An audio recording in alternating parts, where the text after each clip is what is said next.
Marlon anunciado no Trabzonspor? Foi mesmo. O Fluminense sendo oferecido um lateral para o Fluminense, Facundo Sanches, argentino, e também a lesão de Fred. Giro de notícias.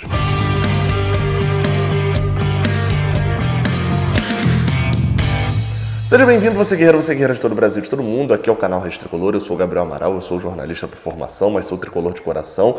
Deixe seu like aqui embaixo, se inscreva aqui no canal, porque isso é muito importante aqui pra gente.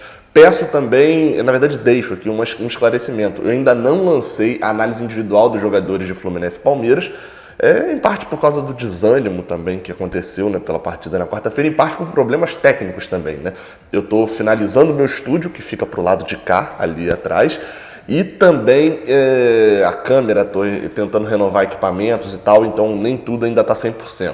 Então, hoje ainda deve sair, mais para o final da tarde sai a análise, eu sei que não vai pegar tantos views, etc., quanto pegaria antes, mas para fins históricos fica aí a análise.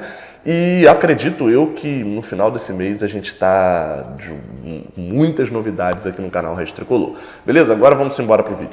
Bem, a primeira notícia, como eu falei, o giro de notícias hoje vai ser todos bem curtinhos, Todas bem curtinhas as notícias. Primeira de Marlon anunciado no clube turco, Trabzonspor, emprestado até o ano que vem. O Fluminense vai receber 150 milhões.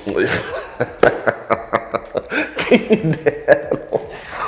Eu vou nem regravar isso não, 150 milhões por Marlon, meu Deus, 150 mil, 150 mil, na verdade já anuncia logo um valor convertido, dá quase R$1 milhão, dá 900 mil reais mais ou menos por Marlon para esse empréstimo para a Turquia.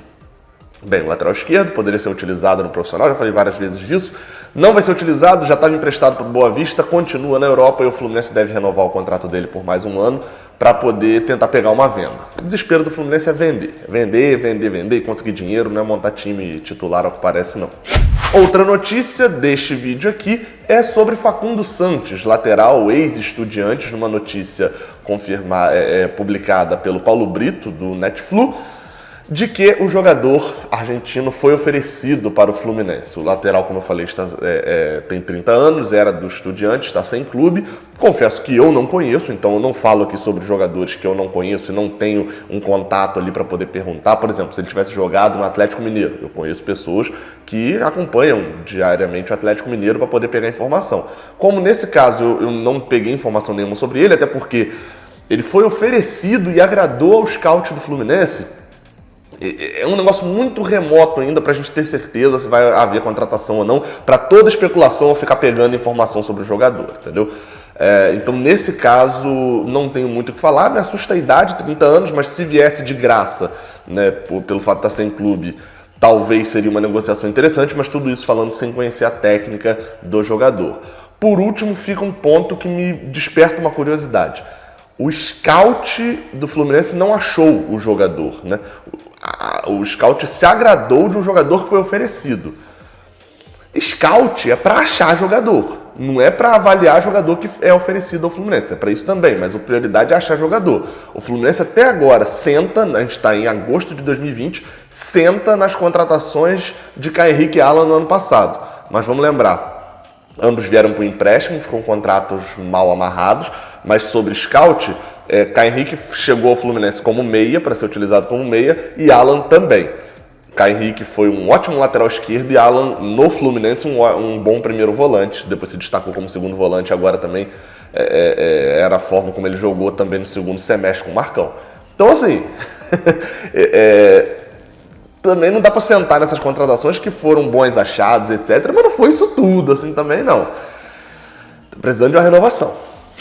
Terceira notícia, Frederico. Cara, que cacete esse tipo, Porque, vamos lá, o Odair Hellmann fez uma burrice na quarta-feira, você já viu na análise pocket, vai ver mais na análise dos jogadores, escalando o Fred para ganhar ritmo num jogo importantíssimo, de uma arrancada inicial. Bem, Fred precisa de ritmo? Precisa. Fred hoje tem bola para botar o Evanilson no banco? Não.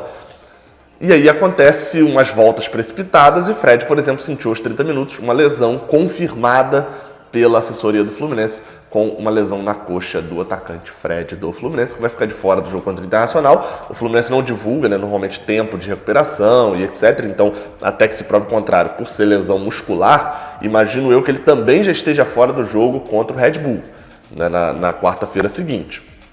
Bem, com ele fora, a gente chega a número de desfalques no início do ano, sendo Matheus Ferraz, no início do ano não, no início do Brasileirão, né? Matheus Ferraz, Hudson, Fred, Digão, esses 4 aí têm uma coisa em comum: a idade. É óbvio que eu não sou determinista em relação à idade, mas é curioso que o presidente Mário Bittencourt, na última entrevista, tenha falado que só 8 jogadores do elenco inteiro têm acima dos 30 anos, e considerando que Ganso também não estava na primeira partida por causa de decorrência de lesão, 8 jogadores têm mais de 30 anos, são poucos, né, jogadores e tal. Tá bom, mas em 3 rodadas do Brasileirão, 5 deles já desfalcaram o Fluminense em 1, 2 ou 3 jogos.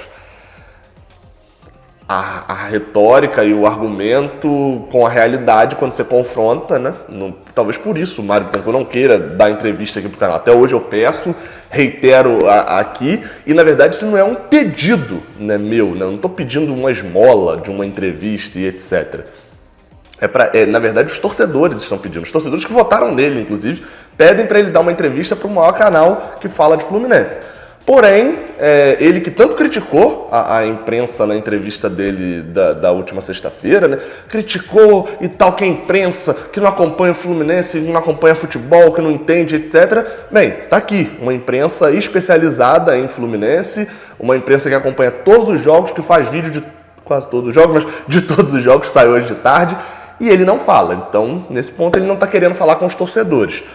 Medo de ser confrontado, e eu nem tinha um projeto de uma entrevista tão forte e tal, porque esse não é o meu estilo, esse não é o meu projeto. Não sei se é o medo de achar que vai ser desse jeito, até porque eu sou um torcedor, então quero ter informações que torcedores querem ter. Não sei se é o receio de falar com alguém que não vai aplaudir tudo, eu não sei.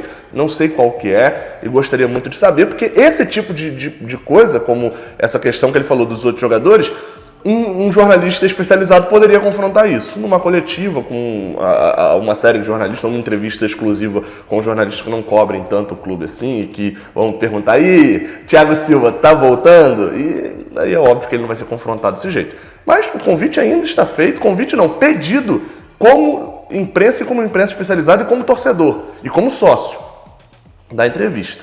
Estamos na guarda. Saudações tricolores, até a próxima. Valeu.